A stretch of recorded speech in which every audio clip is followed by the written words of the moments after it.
Okay, so welcome to our inaugural Tree Talks, a public lecture series hosted by Tree People to teach, root, engage, and entertain on the environment, as the acronym suggests. Our intent with the series is to address a variety of environmental issues that impact our communities, including low tree canopy coverage, devastating wildfires, clean water as a right, the public health impacts of extreme heat, and the future of parks and open natural lands with intensified development pressures. Tree Talks aims to advance discussions to affect equitable solutions at the local, state, federal, and global levels. So I'm Cindy Montañez, and I'm CEO of Tree People, a moderator for today's talk, and a frank discussion with national environmental justice leaders who you will meet today. For those that may be new to Tree People, you will absolutely love what we do. Tree People has become the largest environmental movement in Southern California, and our mission is to inspire, engage, support people to take action for our environment. We share our process as a model for the world, as we believe we are all Tree People. We are fueled by over 10,000 volunteers year after year, hundreds of community partners, brilliant researchers from top universities, forward-thinking business partners, and our incredibly passionate board and donors, several who I see are with us today. To begin the conversation, we acknowledge that the over 3,000 acres of the precious lands Tree People owns, manages, or conserves is on the ancestral lands of the Tongva, the Chumash, and Fernandeño Tataviam people, the original stewards of this land. We honor our Indigenous elders, both past and present, for their continued connection and protection of one of the most beautiful and ecologically diverse landscapes in the world. Unfortunately, these landscapes have changed for Indigenous people and many others, especially people of color. You may have noticed some impactful images that were shared at the start of this event. With these heartbreaking images in mind, we kick off our first Tree Talks by highlighting the urgent and timely book, Climate Change from the Streets, written by Dr. Michael Anthony Mendes. You will hear directly from the author and other passionate leaders who will address the galvanizing influence low-income people of color bring in advancing systemic changes towards climate justice at the local, state, and federal levels. Although the deadly impacts of climate change on the most vulnerable among us is clear, policy changes and infrastructure investments critical to protect communities of color remain highly contentious and not effective enough to address the most devastating threats to people who suffer by the millions.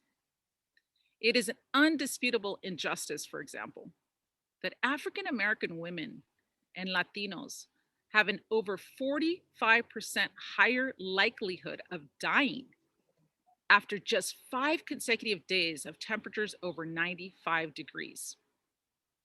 The realities in our streets lead many to question whether every American's inalienable right to life, liberty, and the pursuit of happiness is indeed protected. Fortunately, we're all here because we want to be part of creating a more just and resilient society. So welcome to our first Tree Talk experts, Angelo Logan of the Moving Forward Network, Mariana del Valle Prieto Cervantes of the national organization GreenLatinos, Reverend Max Shorty of Community Repower Movement in South Los Angeles, and Dr. Michael Mendez, author of Climate Change from the Streets. I have been in the heart of environmental justice movements with these fierce and passionate leaders, and my deepest respect to each of you. So let's start by talking to the author of a book that Bill McKibben describes as a crucial addition to the climate change literature. Avoiding the normal view from on high, Dr. Mendes gets down into the nitty gritty of environmental justice campaigning with all its trade offs, frustrations, and hard won successes. So, Dr. Mendes, let's get into the nitty gritty. Walk us through what I found was a very enlightening critique of missed opportunities, frustrations, yet community battles that have implemented more just climate change and public policies, even though it's been very difficult in places like California, which are very environmentally progressive.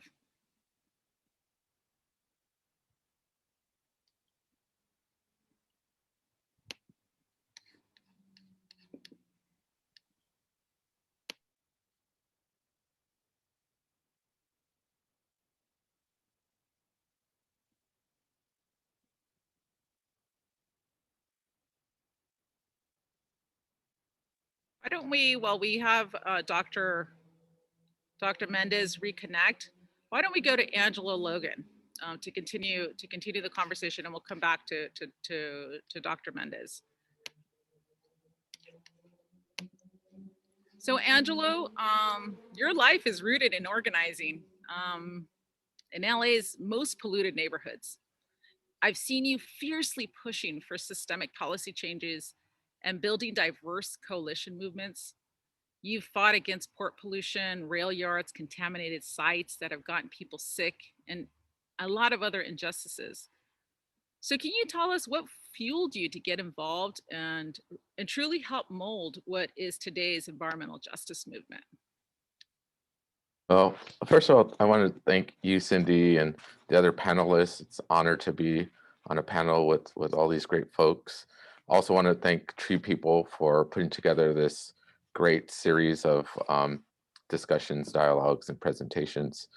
I guess I'd just say, first of all, the way that I think about this work is that, we're all ordinary people. We're all special and unique, but there's nothing special about us in terms of like really getting involved and involved in activating ourselves to organize our communities, to do community building. And at the end of the day, for me, that's really what this work is about. It's really about community organizing, community building, and really being part of a larger family. Initially, when I started to get involved in community organizing, it was as a result of an onslaught of diesel pollution in the community that I grew up in, where there was a cancer cluster as a result of the influx of diesel trucks and trains. And folks in our neighborhood were passing away. So it's really active defense and protection of our community.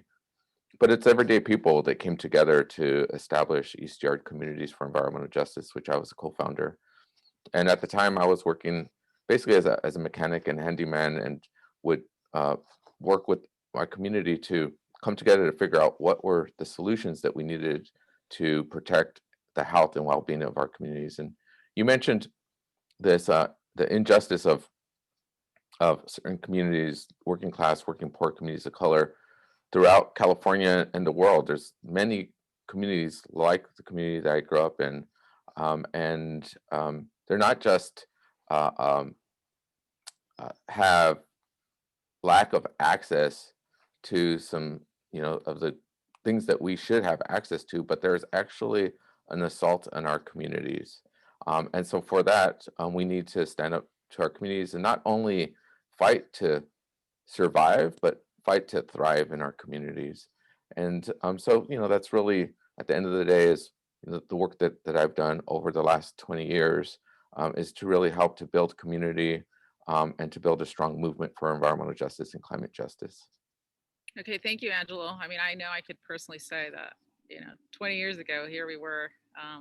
I was learning a lot from you on the environmental justice movements and the work that you were doing to protect, communities, especially in the Southeast Los Angeles area that have high contamination. And sometimes it's definitely personal experiences that bring people to become passionate drivers for climate justice. So Mariana, your personal background in organizing in agricultural fields clearly drive your passion for justice.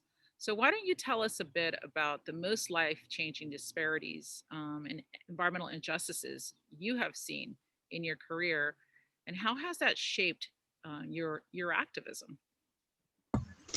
Yeah, hi everyone. Thank you so much.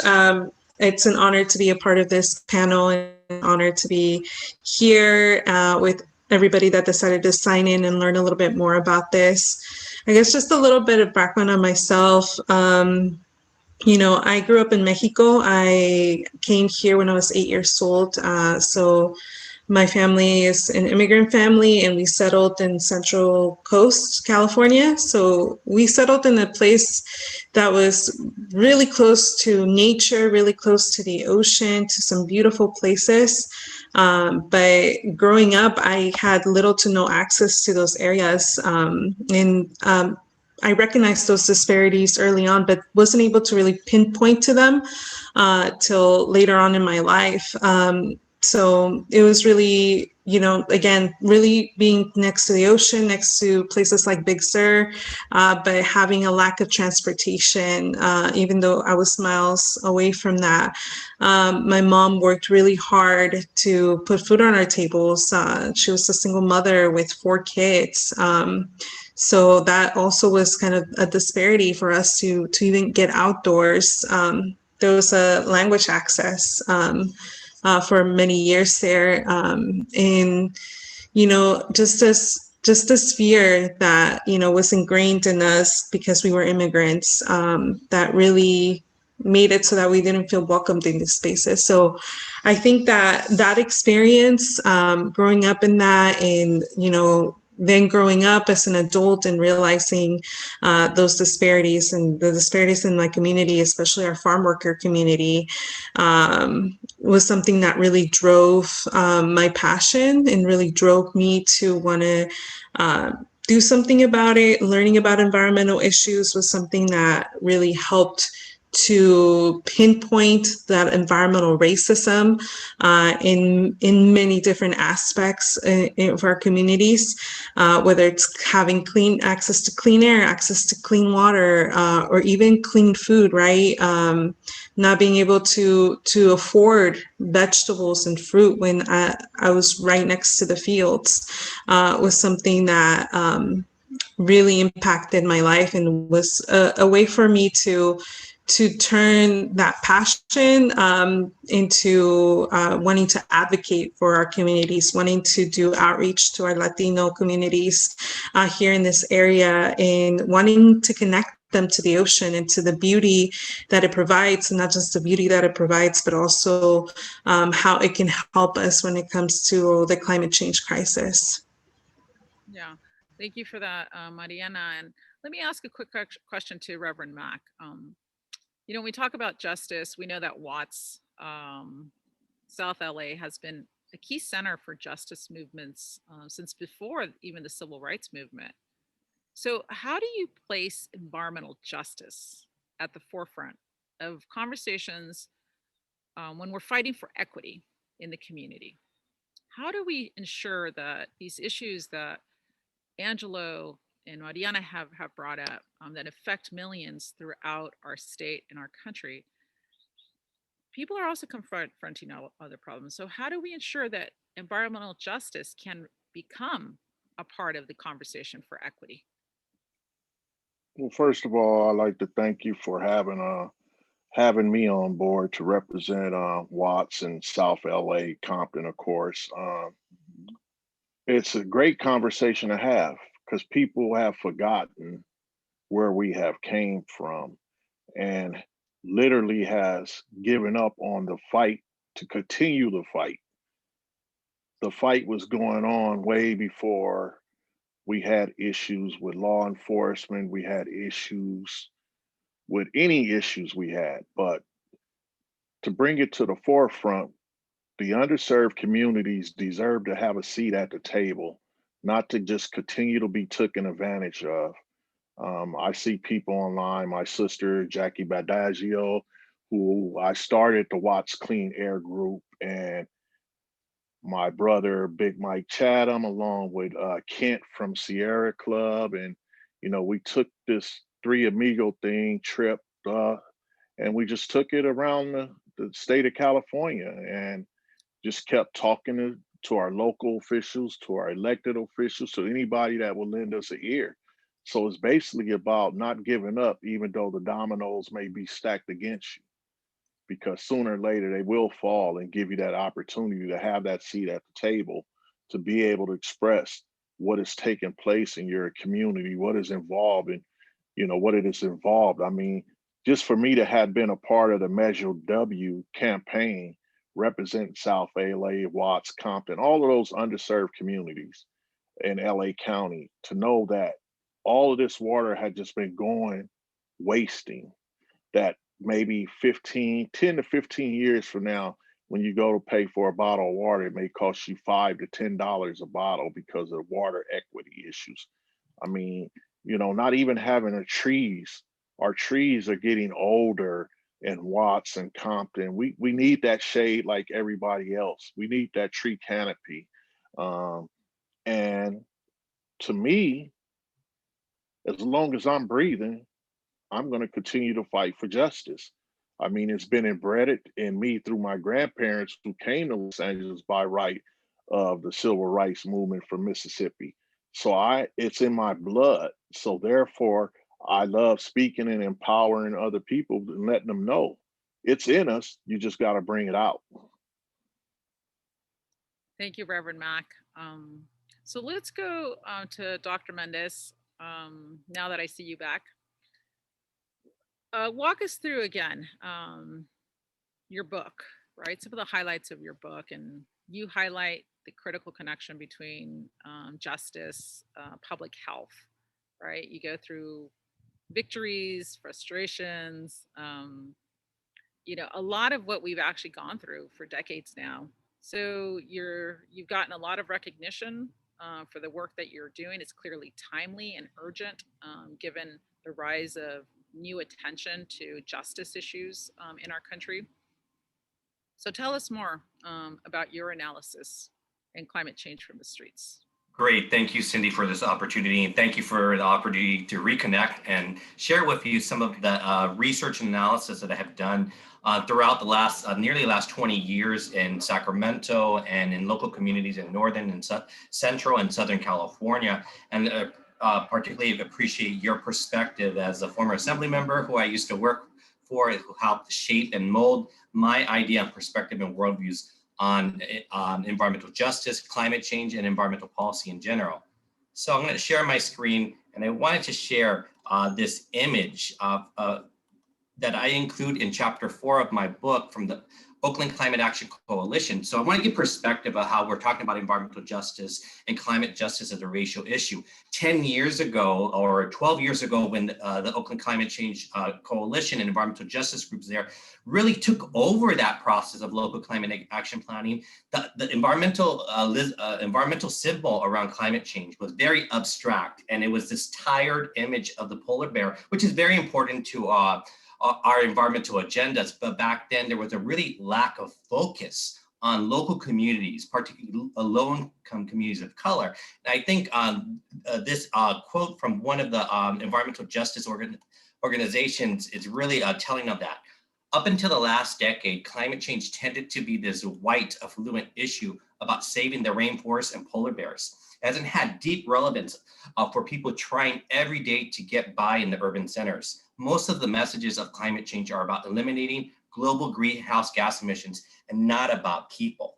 So this really brings us to the, how there has been a long history and fight over these ideas of climate change and environmental justice, and where people of color sit in that agenda. In California, these issues are particularly important because, as you know, creating represented messages and symbols are particularly important because we are experiencing a major climate change crisis. We are at the forefront for the nation, and we're also experiencing a historic racial unrest. In the last year, millions of people have been impacted by multiple disasters, fires, blackouts, heat waves, drought, hazardous air quality, a deep economic recession, and of course, the ever-present COVID-19 pandemic. These are all major life events. These compoundings of disasters have cascading health, social, and economic impacts due to existing structural inequalities that are disproportionately impacting low-income people of color. And as many of you know, to address this climate emergency in the contemporary times, activists and policymakers have proposed the Green New Deal at the federal level, a radical proposal to decarbonize our economy and address poverty and inequality. However, for the last 2 decades, low-income people of color, particularly here in California, have also pushed state and local governments to experiment with reducing greenhouse gas emissions and approaches that also address inequality and public health. These efforts in climate experimentation have been contentious and are often met with significant resistance. While I'm supportive of the Green New Deal, I'm here to say that there's nothing new about the Green New Deal. As I mentioned before, climate change experiments in places like California since 2006 have been all-out street fights. Environmental justice activists are often pitted against traditional environmental groups who favor the least costly mitigation solutions, which do not necessarily maximize equity and public health outcomes in low-income communities of color. These conflicts over climate change are cultural at their core. They illustrate that although the science of climate change is clear, policy decisions about how to respond to its effects remain contentious. Even when such decisions are claimed to be guided by objective knowledge, they are made and implemented through political institutions and relationships and all the competing interests, power, and racial struggles that this implies. So if we look at the example of California, it reveals this contingent nature of climate policy, the assumptions and social, political, and cultural attitudes that often create conflict between community understandings of local environmental conditions and that prevailing global top-down conceptualization of climate change. In California, tensions between different approaches to addressing climate change are often centered on the politics of scale, economics, class, and race. These differences in worldviews, if unacknowledged, can lead to the breakdown of trust, even among groups that are nominally working towards the same goal, reducing the harm that climate change would do to human societies and our planet. So again, for insight into the national level conflicts between groups working on climate change solutions, the DC should look towards the nearly 2-decade California experiment of incorporating environmental justice and health equity principles into climate change policy.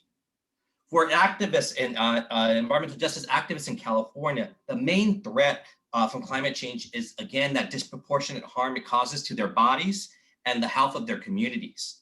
For them, climate change is not just about global greenhouse gas models, rather it is also about posing worldviews through which policy and science is seen.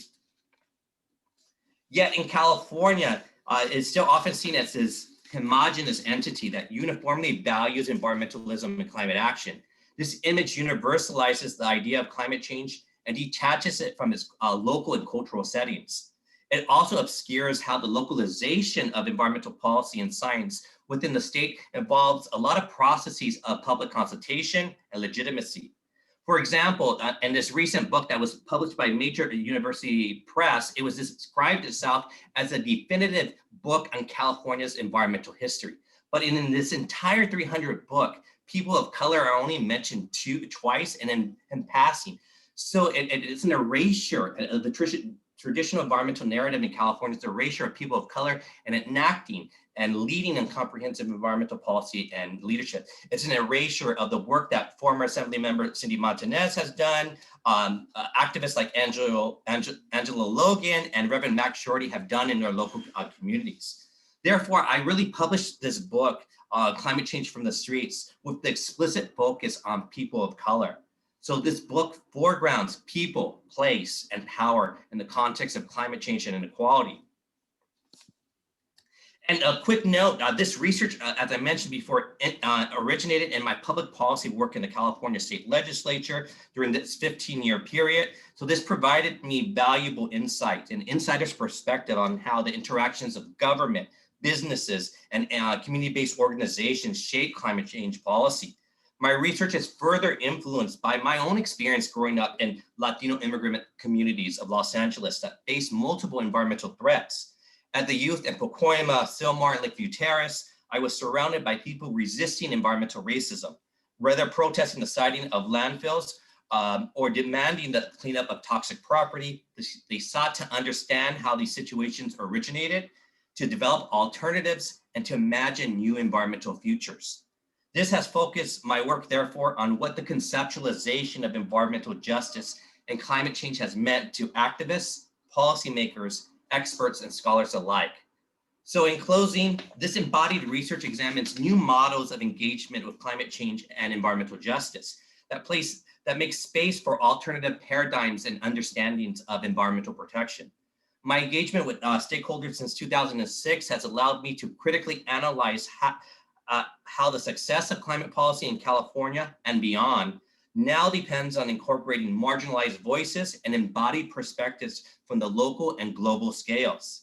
I look forward to further hearing from the community leaders on this panel of their firsthand perspectives of environmental and racial justice issues. They are the heroes working every day to improve our communities. So thank you, and I look forward to our discussion and dialogue. Yeah, thank you, Dr. Mendes. I mean, I have been inspired, to think even, more comprehensively in how we as tree people and other partners, how we approach issues of climate change, and trying to really broaden our movement to include these voices and communities and issues that you have raised, especially from that public health perspective. What are the true impacts? That I think you're right. When communities of color talk about climate change, they do talk about cancer and respiratory illnesses and other impacts on our personal lives. So, would you say that our approach to climate change policies was wrong, or a wrong perspective by focusing on carbon reduction strategies or parts per millions rather than on public health impacts and outcomes on humans? I think we need to look at multi-benefit policy and understanding the processes that cause climate change, global warming, the damage to our ecosystem, our delicate ecosystems, deforestation, all stems from fossil fuel burning. And that fossil fuel burning is creating a tremendous amount of carbon emissions, but at the same time, it's creating local pollution, the precursors of smog that affects local policy. And that we should understand that we should jointly tackle our air pollution global and local policies together. Instead, in the early years in 2006 through I documented 2012, that we really bifurcated or siloed global policy from local policy. And we were putting a lot of the original public health mission of the California Air Resources Board was moving away from that local public health protection. And it was putting a lot of resources, staff, time, grants, and a lot of the focus of that that agency towards global issues. So the environmental justice organizations have been really key and trying to focus back on the connections, a multi-scale connection between the local, regional, statewide, national, and the global. And that's quite important. And we see this being implemented in the Biden plan. A lot of the innovations around environmental justice stemmed from places like South Los Angeles, from groups like ECR, and of course, the actors in Oakland and San Francisco in the Bay Area that are really experimenting at that local level of how can we have multi-benefit policy, reduce carbon emissions, and also tackle local pollution that's affecting people's health, asthma, respiratory diseases, and also opportunities to create jobs to make sure that as we switch from fossil fuel-based economy, that people that have good union-paying jobs in some of these industries have opportunities to transition justly. So by focusing on multi-benefit policy, we bring in more people under the tent around climate change instead of this constant cleavages and conflict. And that's why the subtitle of my book is How Conflict and Collaboration Strengthen the Environmental Justice Movement, because we have to be honest that there are a lot of conflicts in our environmental and specifically in our climate change programs that based on our worldviews, our embodied perspectives, we bring very different values of what we should protect and who we should protect in our environment. Okay, thank you. Well, Mariana, so this makes me want to ask you a question, right? You're working with farm workers and other communities that, quite frankly, probably don't have a lot of time, extra time to be involved in community organizing. So how do we bring communities of color along to be involved in these green climate change policies so that we can do what we all want to do, which is to continue to diversify our environmental movement? Yeah, there was already conversation about, making sure that our communities are at the table when it comes to decision making. But if they're not at the table, making sure that we are making our own table, right? So working with GreenLatinos, we have a variety of different work groups where we talk about the issues. And when it comes to, making sure that folks like farm workers who may not be able to really advocate for this, but are experiencing it, to ensure that we are going to them, that we are listening to our communities, and that we are meeting their needs first. I think somebody was mentioning water and clean water. So, for example, when it comes to the plastics movement, right, wanting to get rid of plastics, well, some communities don't have access to clean, reliable water. So how do we address the issues that they are in need of before addressing the climate change issues, and really for individuals that are in their community that want to do something, is making sure that you are connecting with your community at that local level, understanding what your community needs and how we can amplify their needs at a state or national level. Great. Now, Reverend Mack, it's important to include Black, Brown, Indigenous communities in our climate change movements if we're truly going to be successful in affecting change. So tell us about some of the really model organizing that is happening and has been happening in South LA now for decades to bring diverse coalitions together around equity and now more and more climate justice. So first of all, let me thank TreePeople, who's coming into Watts to help us plant 4,400 trees. This has never been accomplished before. Watts is only 2.12 miles big. And just to be able to have that much trees dedicated to folks' backyard, to be able to sit in, to be able to create clean, fresh oxygen air is great. To bring people to the table is important. Like the young lady was saying, Black and brown people, we have suffered the most and have given the most to this country, but yet we're still denied a seat at the table. We must have a seat at the table when it comes to moving environmental issues and justice forward. If Thurgood Marshall could come back, he would say, allow us to be at the table. Plain and simple. Thank you. So sometimes it feels like it's an unjust power struggle. And there are times, Angelo, I'm sure that in your years of organizing on some of the toughest issues that you may have felt maybe a little bit overwhelmed, maybe even possibly intimidated by the very bureaucracies that have a responsibility to protect our public health and our environment. So what did you do when you found yourself in that situation?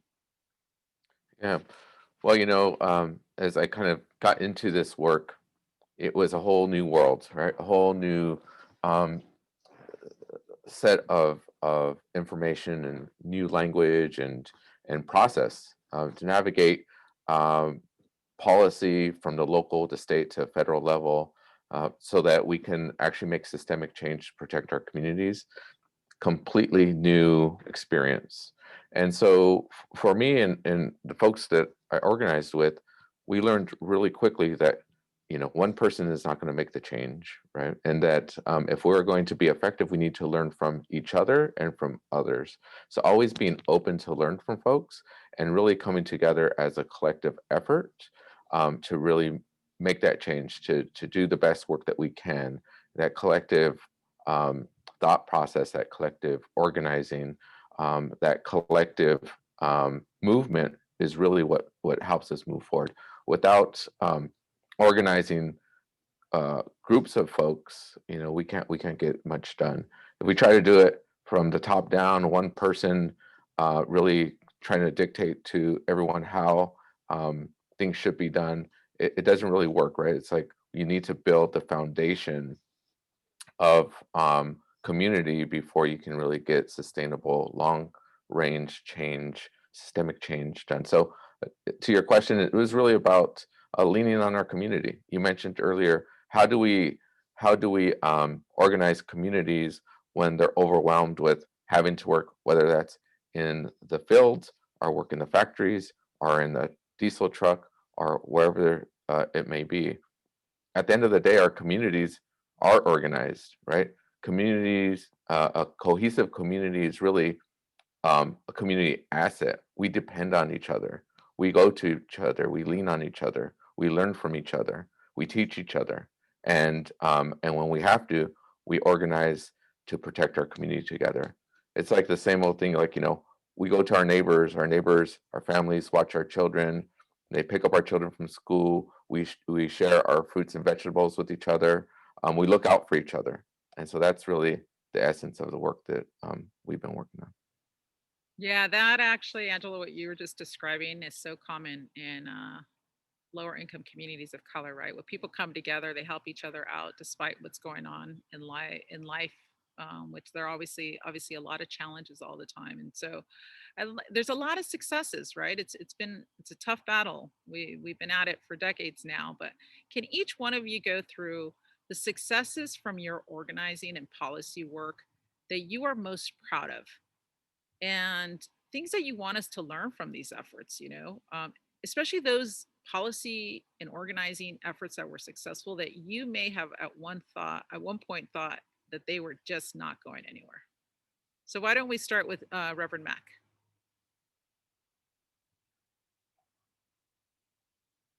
That's a great question. That's a really great question. Mine came when they were reorganizing the Los Angeles Department of Water and Power. Me and my god brother, Big Mike, we were at the far back of the room down at LAPD headquarters hollering and screaming out, "What about Watts? What about Watts?" And that moment, everybody turns around in the room and look at us, two big fellas.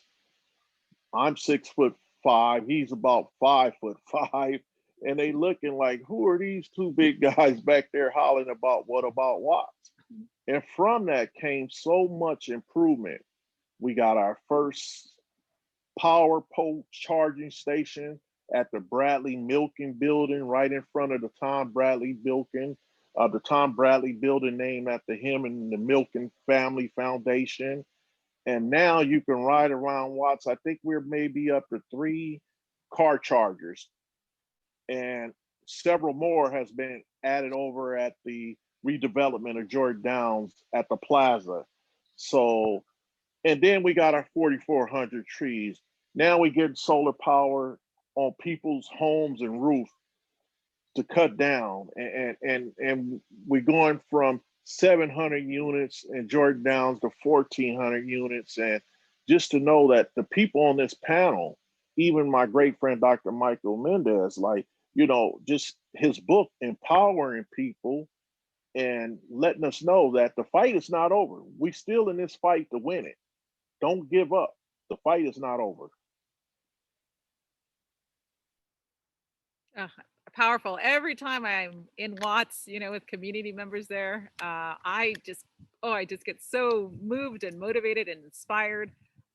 We are part of a coalition of almost 30 local organizations that are going to help transform Watts on climate issues. We helped secure $35 million from the state's transformative climate community dollars to invest, as Reverend Mack is talking about, solar and weatherization, and over 4,000 trees and affordable housing and transportation improvements, and all of these necessities that Watts needs. And so Watts is definitely rising. So Angelo, you tell us about your what you're proud of, successes that have happened that keep you fighting, because you've never lost your energy in all these years. Thank you. Yeah, I guess, just thinking about the conversation about the shift that has happened over the last 20 years in California, and California being somewhat of a model around environmental justice, climate justice for the rest of the country.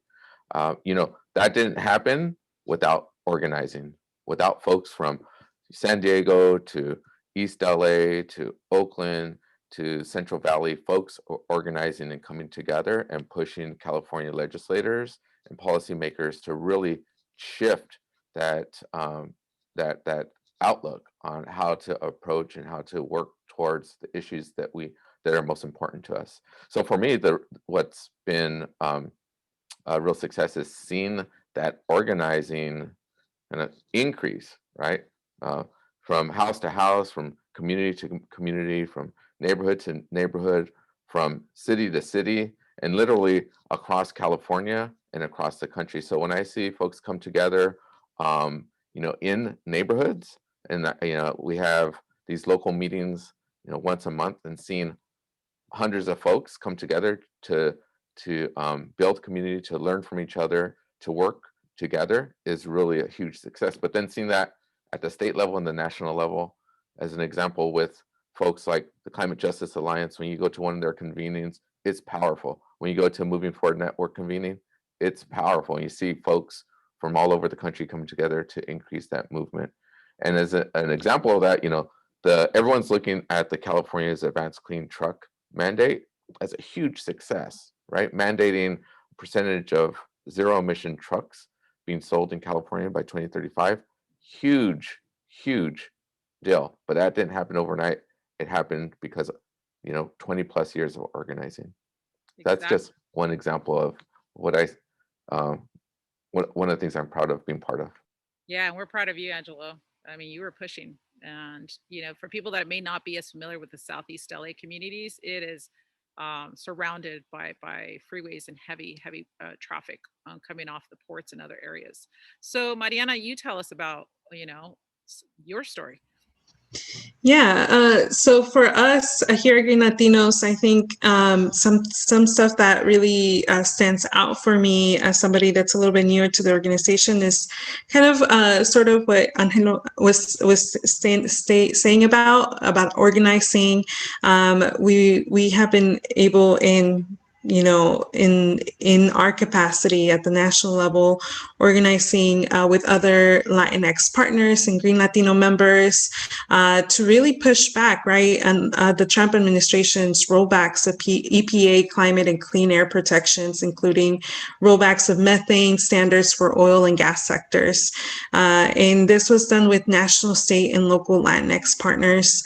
So that was something that I was really proud and able to see, with our community here at GreenLatinos, with other Latinx partners and Latinx leaders.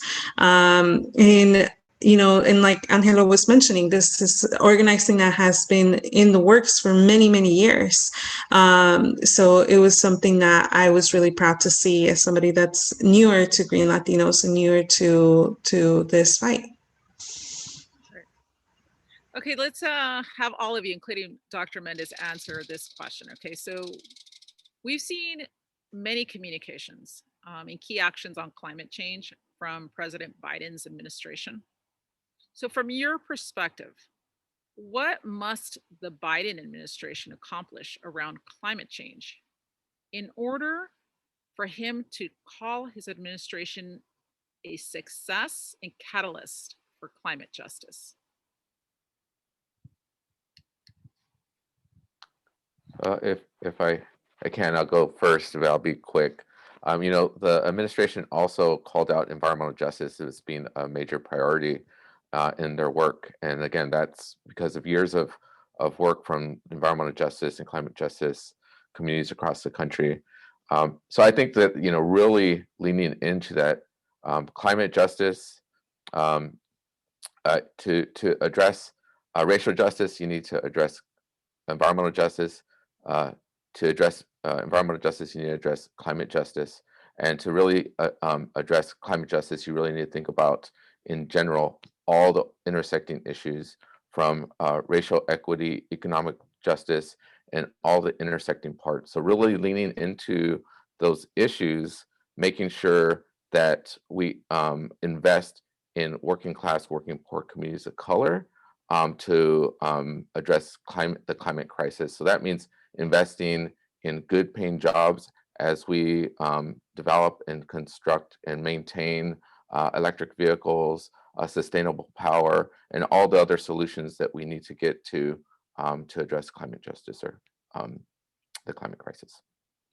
I could go next. Thank you, Angelo, for that. Quite important, as you had mentioned earlier, about the diversity, racial and gender diversity of the appointments is quite key. But it really it matters about actions. And what we see to move forward, we need the federal government to really develop and measure and quantify what is environmental justice. We have the National Environmental Justice Screen tool, but it's not fully developed as California's and others data scientists have proposed. So we measure what we value. And at previous administrations, that value of understanding where these environmental justice communities, local communities are, and to be able to institutionalize that and all the policies, practices that all the federal agencies do. So being able to direct resources and programs to now we know these federally designated sites. So this is similar to what we do in California. So that's one key thing is we need to measure what we value. We value what we measure, and that should include environmental justice communities. Second issue is this idea of clean energy and having a renewable energy standard to be adopted, or reinstatement of the Obama Clean Energy Plan, which may be a little bit more difficult. And then a third issue is the idea of really more focusing on transportation. As we know, nationally and in California and most of our cities, transportation is the single largest contributor to greenhouse gas emissions and local pollution. So as we try to electrify our various infrastructure, including our cars and transit, we got to make sure that first and foremost, that infrastructure is being targeted to these environmental justice communities. And they are not left behind in that, and that the construction of this infrastructure also goes to these frontline communities as well. So those would be my three things. It's measure, energy, and then transportation. Yeah, I definitely agree with what was already said. And for me, it's to really see this change and to really enact this change. It really matters. Funding really matters. So reinstating the Green Climate Fund and commit to at least 40% of federal climate spending to environmental justice communities is really important.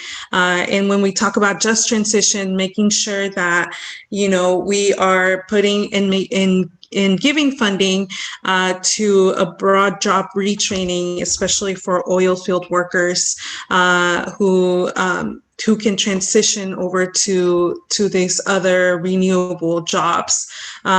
So those would be my two things that I could add to. Well, I could close it with this. In order to have friends, you must show yourself to be friendly. DC's a long way from LA, but LA has great leadership, great communities, whether rich or poor. They are communities.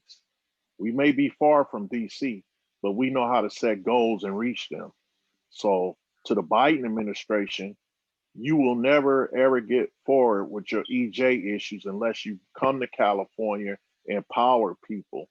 And how you empower us is you give us a seat at the table, you set commissions, you appoint people, and you just don't walk the walk, do the talk too.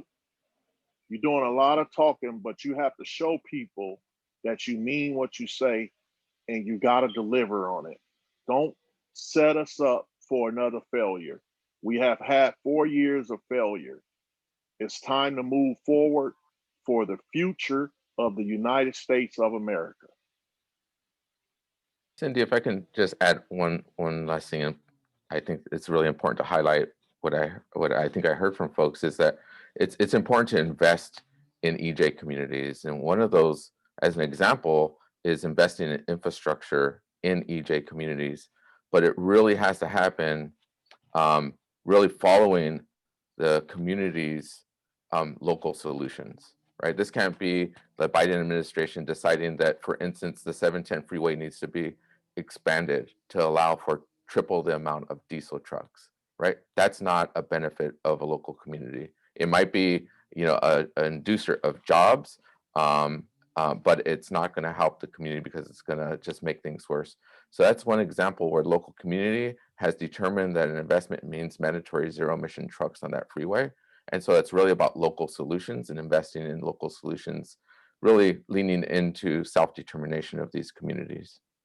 Great. And if I could add, yeah, go ahead. No. If I could add that, we've talked a lot about mitigation, which is quite important, but we also need to focus on climate adaptation and making sure that we understand these heat waves, wildfires, and storm surges are going to happen more and more often. So there has to be a really strong concerted effort to also have, again, a multi-benefit policy platform of mitigation and adaptation and safeguarding at the neighborhood scale of these environmental justice communities. Yeah, great. Okay, so here's some question from the chat. So how do we continue to ensure that communities like Watts, right, that are working so hard for these victories, don't get displaced by green gentrification? That's a very good question. I don't believe we're going anywhere. Watts will be Watts. Watts is worth it. I mean, we have people coming in like TreePeople, Grid Alternatives. I mean, Hackla. You know, in a few years we'll have a new mayor. Cindy getting younger. I'm getting younger. Dr. Mendez. This whole panel, we're getting younger. We're not getting old. And as long as we have that spirit within us, that what counts. That spirit cannot be misled. That spirit says fight, fight, fight.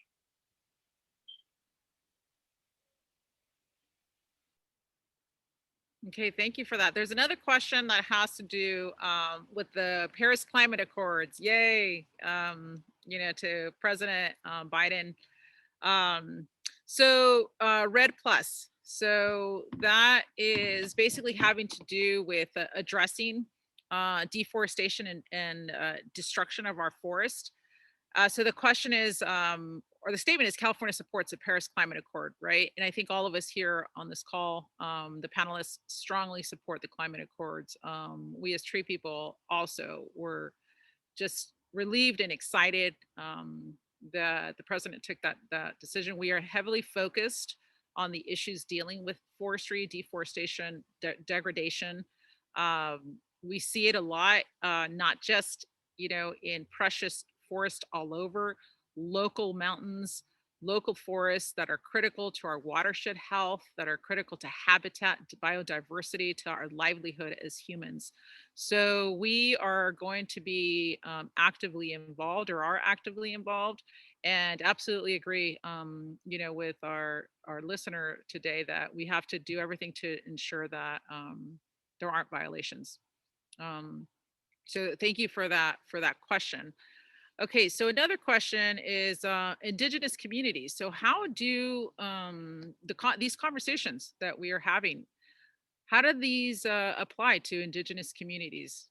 And how do the Indigenous populations fit into the environmental justice movement? They're a very important part of this movement. They live on through all of us because we're all indigenous people. So as this fight continues, today is just a series of talk today with TreePeople, and I'm sure there will be many other talks. We have a new administration, we have new ears, and we're going to continue. California will continue to lead as always.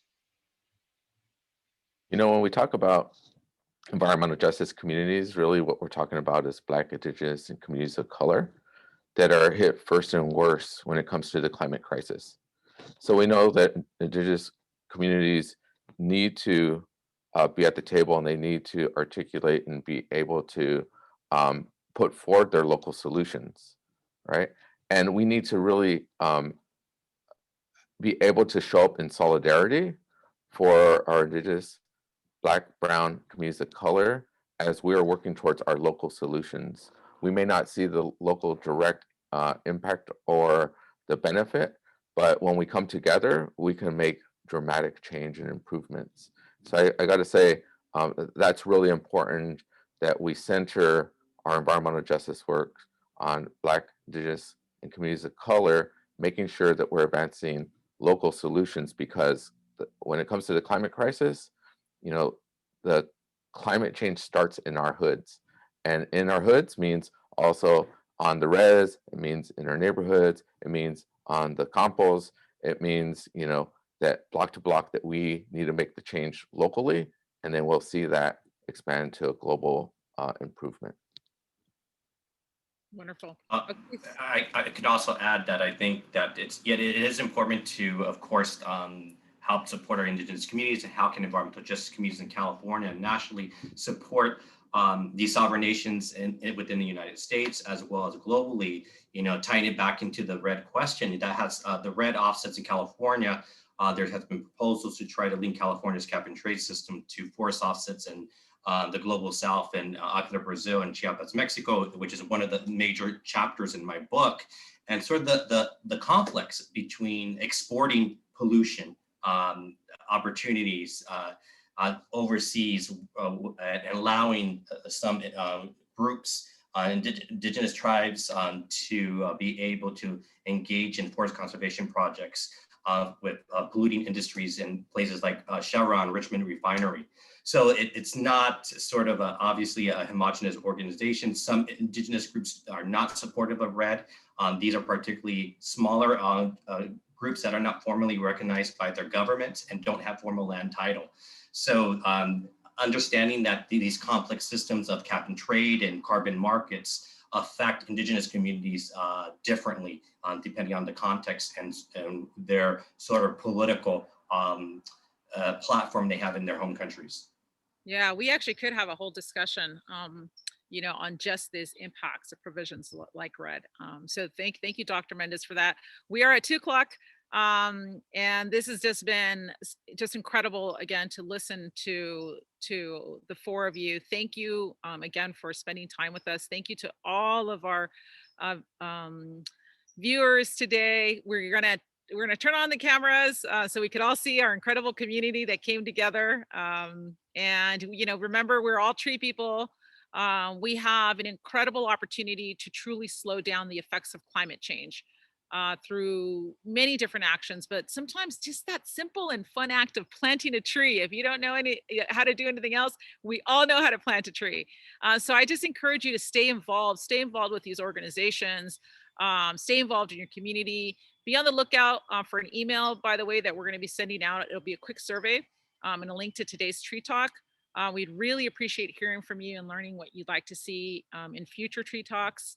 Our next Tree Talk is going to be in April, and it's going to be on urban heat and shade. So we look forward to having you join us then. You could also keep updated on what's going on by going to treepeople.org.